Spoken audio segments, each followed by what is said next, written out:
अब next method में हम अपने फंक्शन की मैक्सिमम और minimum value first derivative method से निकालेंगे।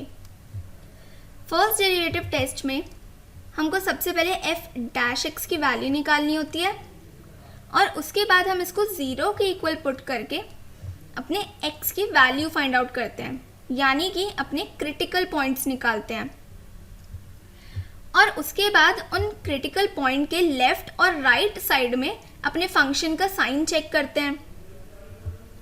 तो यहाँ पर सबसे पहले हम अपने एफ डैश की वैल्यू निकाल लेते हैं।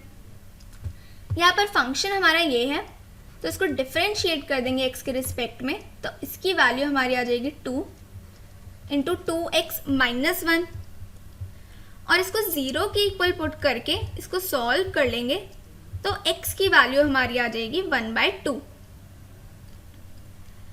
अब यहाँ पर x हमारा 1/2 आ गया, तो यहाँ पर ये है हमारा x 1/2। इसके लेफ्ट हैंड साइड में यानी कि जहाँ पे x हमारा लेस देन 1/2 है और इसके राइट हैंड साइड में यानी कि जहाँ पे x हमारा ग्रेटर देन 1/2 है, यहाँ पर हम अपने f डैश का साइन चेक करेंगे। जब x हमारा लेस देन 1/2 है तो उसके लिए हम कोई भी 1/2 से छोटा पॉइंट ले लेते हैं, मान लो 0.4, और इसको हम अपने f डैश में पुट करेंगे तो ये हमारा हो जाएगा 2 इंटू 0.4 यानी 0.8। उसको सब्ट्रैक्ट करेंगे तो इसकी वैल्यू हमारी नेगेटिव आएगी। अब ऐसे ही x ग्रेटर देन हाफ के लिए हम कोई पॉइंट सेलेक्ट कर लेते हैं, मान लो 0.6 कर लिया, और इसको हम अपने f डैश में पुट करके सॉल्व करेंगे तो यहाँ पर इसकी वैल्यू पॉजिटिव आएगी।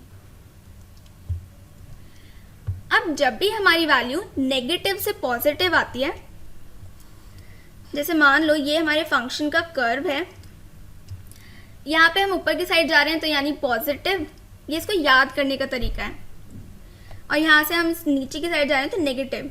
तो जब भी हमारी वैल्यू पॉजिटिव से नेगेटिव होती है तो उस केस में हमारा ये मैक्सिमा होता है। यहाँ पर ये x हमारा क्रिटिकल पॉइंट है।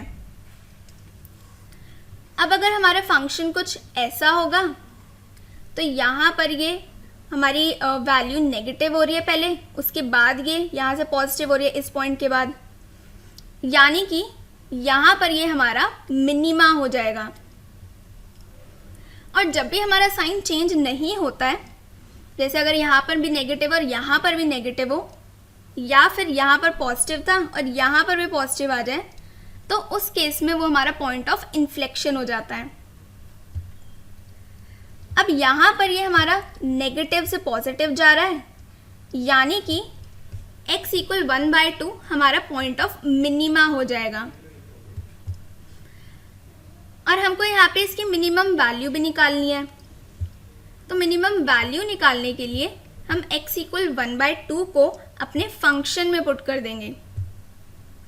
अब x इक्वल 1/2 अपने फंक्शन में पुट करेंगे और उसको सॉल्व कर लेंगे तो हमारी f की मिनिमम वैल्यू आ जाएगी 3। अब मैक्सिमम वैल्यू के लिए यहाँ पर हमारे पास एक ही पॉइंट आया था x इक्वल 1/2 और ये हमारा पॉइंट ऑफ मिनिमा है, तो इससे हमारी मिनिमम वैल्यू निकल गई। तो यानी कि इस फंक्शन का कोई भी मैक्सिमा नहीं है, तो इसलिए फंक्शन की कोई भी मैक्सिमम वैल्यू एग्जिस्ट नहीं करेगी।